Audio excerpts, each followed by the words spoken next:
Hi, I'm Kendra, and this is my series on treating yourself how you want to be treated. I read a statement just not too long ago that said, "It seems like everything that I've added to my life to make me feel better in the first part of my life, I'm now having to take away, subtract from my life, let go." And that is so true. It really hit me. It's so true. Everything that we added to our life when we were little and young, and even in our 20s and 30s, we added to our life because we were self-soothing, we were coping, we were working on protecting ourselves in the only ways that we knew how. A lot of us didn't have any good examples of any other way of doing it.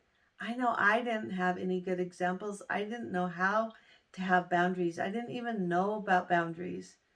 So we just picked up things that we saw along the way, ways that other people reacted and worked on their own protection, self-soothing, and coping mechanisms. And we just started doing those things. And guess what? They worked. They worked for us until one day they didn't. And that's why we're here. Because those things that we so lovingly put in our lives to protect ourselves stopped working in different ways for us. Like we could have suffered a great loss, or we could have had a huge painful incident in our lives somehow.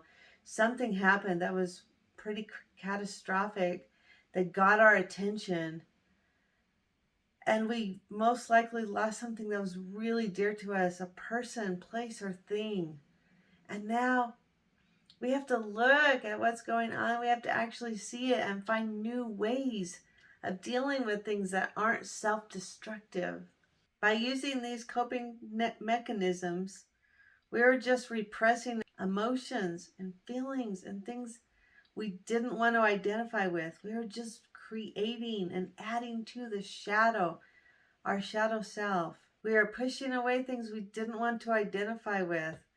We were believing and adding more beliefs, false beliefs about money, about lack. Some of the very most used ways that people use to self-medicate or cope or self-soothe are sleeping too much, eating too much, watching social media, having too many distractions, drugs and alcohol, using porn or perversion, codependency, depending way too much and helping others too much, manipulation, being really controlling in every situation, seeking attention and validation all the time from others, and being a people pleaser. And sometimes we look outside of ourselves at others and we shame others for using a coping mechanism that we don't use. And really, we're all using coping mechanisms, so we don't have to face our own stuff that's inside we don't want to identify with us, the shadow self. And we sometimes look at people who are manipulators and controllers and we call them evil and demonic, when we are sometimes codependent people pleasers who are horribly, terribly hurting ourselves more than we are hurt, than they're probably hurting anyone else. Please share in the comments any other subjects or ideas that you would like to hear me talk about. Are we really better than them? Is any one coping mechanism better than any other coping mechanism? They're all hurting us. They're hurting each other and ourselves. They're not loving and forgiving. We have to work on that to raise our vibration, to get out of the cycle of chaos. I believe, honestly, because of everything I've gone through and saw how much I was actually hurting myself, being codependent and relying on people instead of myself, being interdependent, I was hurting myself so much.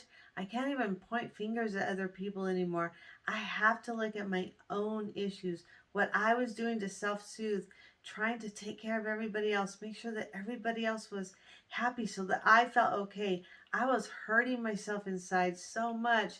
I just want to look at my own shadow and work on it. I'm not looking at anyone else thinking that they're evil or demonic. Yeah, they're doing stuff that's really, really hurting other people. But as soon as we wake up and we see what's going on, we have the choice to walk away from them and start loving ourselves. And the people out there that are using addictions like drugs and alcohol, they have 12-step programs, which is amazing. And sometimes I think they maybe have it a little easier than some of us who have these horrible, terrible other addictions.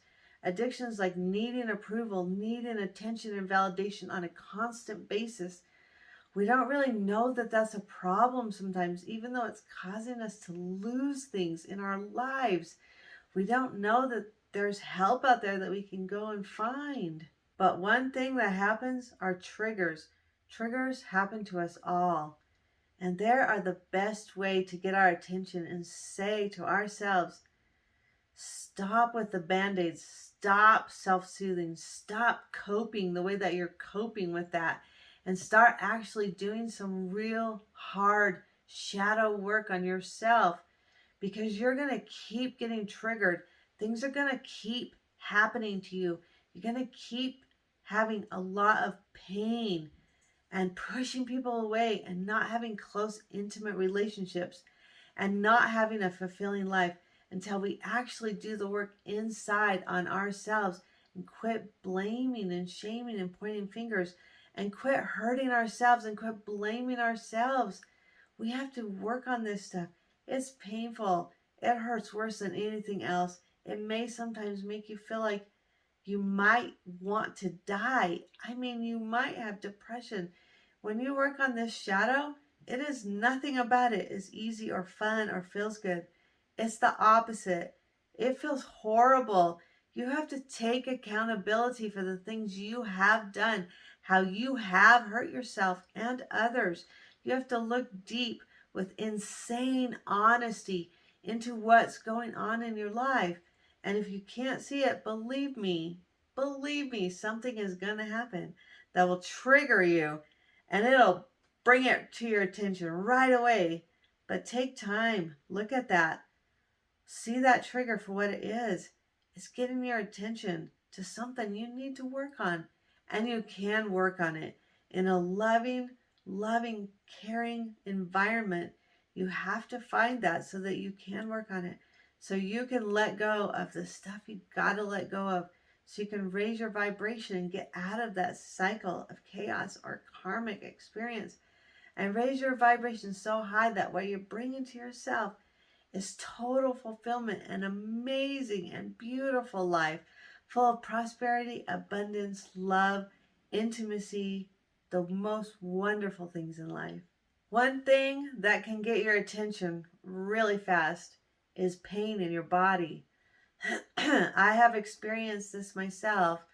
I was diagnosed 4 years ago with spinal stenosis and sciatica, and believe me, it was not a joke. I mean, I had people say, I read books that pain in your body and in your back is just in your head.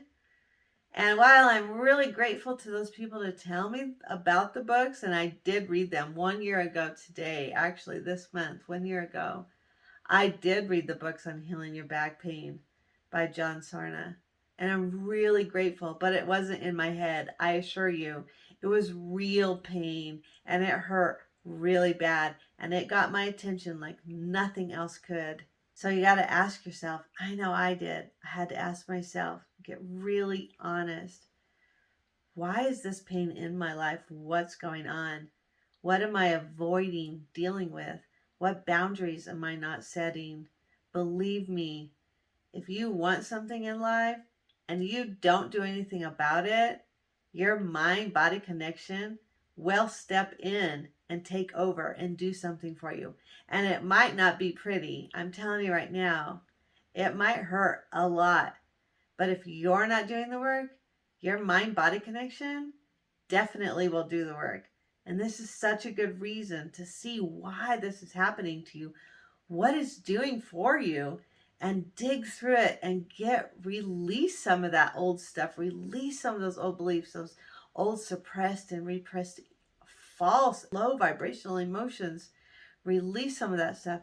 And it is definitely in layers. You can release a lot of stuff and still have bunch of stuff underneath you don't even know you have. This is our body's way of using the path of least resistance, because we do really want something to happen for us and we don't know how to do it, or we're using other coping mechanisms that honestly aren't working anymore.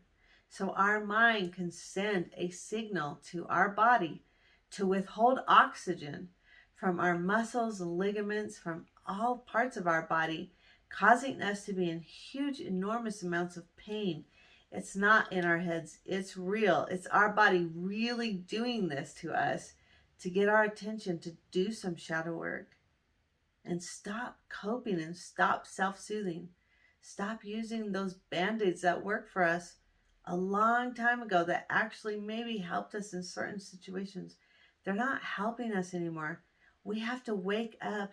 The great awakening, expand, raise our vibration. It's time.